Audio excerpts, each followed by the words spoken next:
മഞ്ഞുമലയുടെ മുകളിൽ കെട്ടിപ്പൊക്കിയ മലയാള സിനിമ എന്ന സ്വപ്ന സൗധം ഇന്ന് ഇന്ത്യൻ സിനിമാ ലോകത്തിന് മൊത്തത്തിൽ ചീഞ്ഞു നാറുന്ന അഴുക്കുചാലാക്കി മാറ്റിയത് ആരാണ്?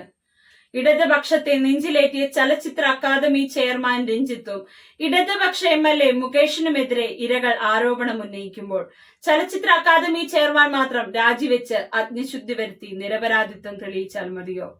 ഇടതുപക്ഷ MLA മുകേഷ് രാജിവെച്ച് നിരപരാധിത്വം തെളിയിക്കേണ്ടതല്ലേ? സിനിമാ സംഘടനയായ അമ്മ ജനറൽ സെക്രട്ടറി സിദ്ദിഖിനെതിരെ പീഡന ആരോപണവുമായി യുവതി രംഗത്തെത്തിയിട്ടും നമ്മുടെ നാട്ടിലെ വനിതാ കമ്മീഷൻ സ്വമേധയാ കേസെടുക്കുന്നില്ല. ഇടവേള ബാബുവിനും സുധീഷിനും റിയാസ് ഖാനുമെതിരെ ആരോപണം ഉന്നയിച്ചവർ രംഗത്തുണ്ടായിട്ടും എന്തുകൊണ്ട് സ്ത്രീപക്ഷ സർക്കാർ ഇരകൾക്കൊപ്പം നിൽക്കുന്നില്ല? PC ജോർജിനെതിരെ പണ്ട് കേസെടുത്ത വനിതാ കമ്മീഷൻ ഇപ്പോൾ ആരോപണ വിധേയരായ നടന്മാരെ കാണുന്നില്ലേ എന്ന് തോന്നിപ്പോകുന്ന സാഹചര്യമാണ്. ഹേമ കമ്മിറ്റി റിപ്പോർട്ടിൽ ആരോപണ വിധേയരായ നിരവധി പ്രമുഖ നടന്മാരുടെ പേരുകളുണ്ട്.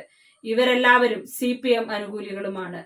അതുകൊണ്ട് തന്നെയാണ് 5 വർഷം സർക്കാർ റിപ്പോർട്ട് പുറത്തുവിടാതിരുന്നതും. മലയാള സിനിമാ മേഖലയിലെ പ്രമുഖർ കുടുങ്ങും എന്നുള്ളത് കൊണ്ട് തന്നെയാണ് ഇത്രയും കാലം റിപ്പോർട്ട് സർക്കാർ പൂഴ്ത്തിവെച്ചത്. ഇത് കേരളത്തിലെ ജനങ്ങളോട് സർക്കാർ ചെയ്ത വഞ്ചനയും ഇരകളോട് ചെയ്ത ചതിയുമാണ്. മഹാനടൻ മമ്മൂട്ടിക്കെതിരെ വരെ ആരോപണമുയർന്ന സാഹചര്യത്തിൽ ഹേമ കമ്മിറ്റി റിപ്പോർട്ടിൽ തുടർ നടപടികൾ പ്രതീക്ഷിച്ചവർ ആരും സന്തോഷിക്കണം. വിഷയം ഒതുക്കി തീർത്തില്ലെങ്കിൽ തദ്ദേശ നിയമ തിരഞ്ഞെടുപ്പിൽ പ്രത്യാഘാതമുണ്ടാകുമെന്ന് പിണറായി സർക്കാരിന് നന്നായി അറിയാം. അതുകൊണ്ട് തന്നെ ഇരകൾക്കൊപ്പം എന്ന് പറയുമെങ്കിൽ ആർക്കും നീതി കിട്ടാൻ പോകുന്നില്ല എന്നതും വ്യക്തമാണ്.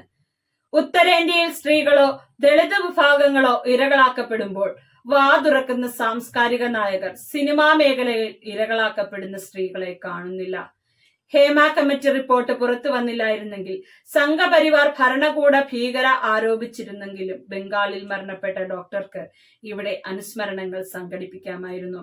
ഇതിപ്പോൾ ആരോപണ വിധേയരായ നടന്മാരെക്കാൾ മിണ്ടാട്ടം മുട്ടിയ അവസ്ഥയിലാണ് സാംസ്കാരിക കേരളത്തിലെ എഴുത്തുകാരും സാംസ്കാരിക നായകരും. News desk daily Malayali.